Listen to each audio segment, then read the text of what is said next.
Pues ahora tenemos nuestra última ponente, Dianne, que we're going to change to English, right? Yes, Please. even though your Yes. Spanish is good, but I understand so Spanish. yeah. So Dianne, if, the floor is yours. Okay, thank you. My task is to talk about my reflections on governance and what this means for moving forward in terms of creating the space to continue this dialogue. And I guess I'd like to draw a little bit from a bigger picture in terms of the fact that I think throughout the course of, the last day and a half, we've actually really come to understand that we are moving very rapidly towards a future which is not the past. We can't even describe, or we don't have any model for this future that the sharing economy is taking us towards.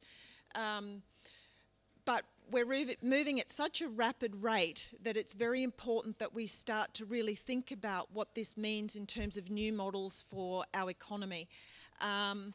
But our economy obviously exists within this social, political and environmental context. And so I guess there's a few things that I wanted to raise here, was that this sort of post-industrial situation that we're moving towards is a very mobile, global one, where people are taking different roles. We've seen here just an hour, but throughout the last day, that, we've got this, we're even inventing new terms.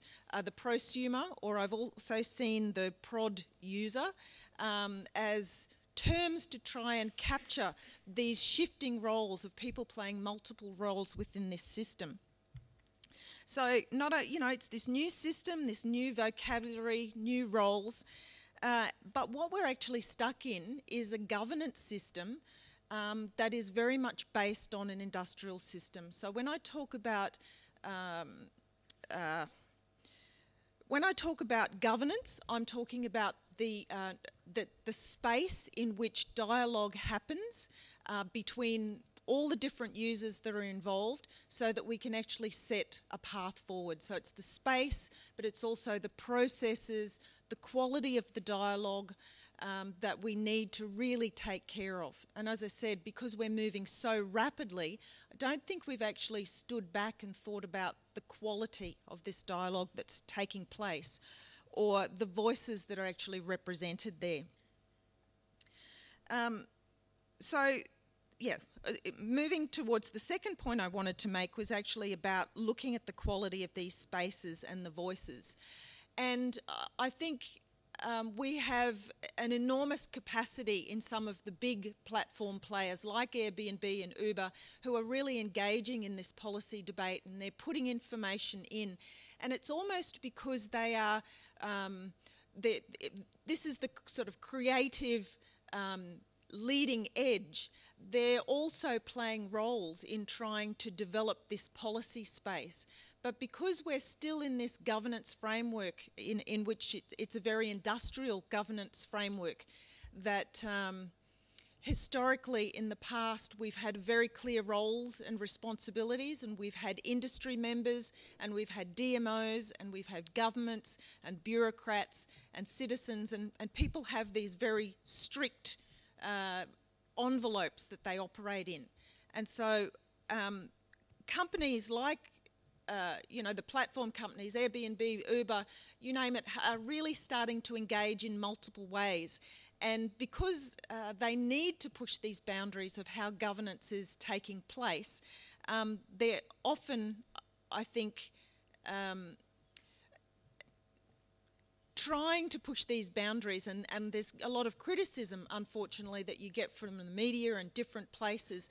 But I mean, really what they're doing is trying to create this space, and I think we need to reflect on how we as politicians, bureaucrats, community, different players, the producers, how we can also start to create a more facilitative, inclusive dialogue.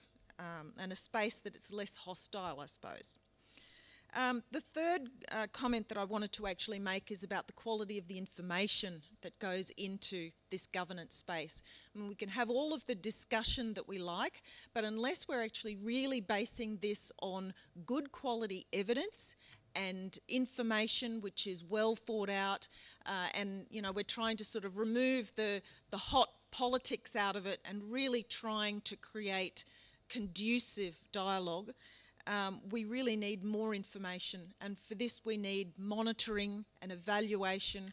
But something that I also raised in my earlier presentation was the fact that I think we need to be very careful about the sources of those information and make sure that the information that enters into this governance space is balanced. It's okay to have different interests, bringing in different information and different points of view, but we need to make sure that that's a very balanced dialogue. If we don't have a balanced dialogue and balanced information, we're going to end up with this sort of jungle ad hoc regulatory response that I think is less conducive to a productive path forward. So yeah, they were my 3 points really about the quality of the governance space and the type and the space, the type of players involved, the spaces, the quality of the spaces and the voices, and the information. So those 3 points I'd just like to make. Thank you. Thank you, Dianne.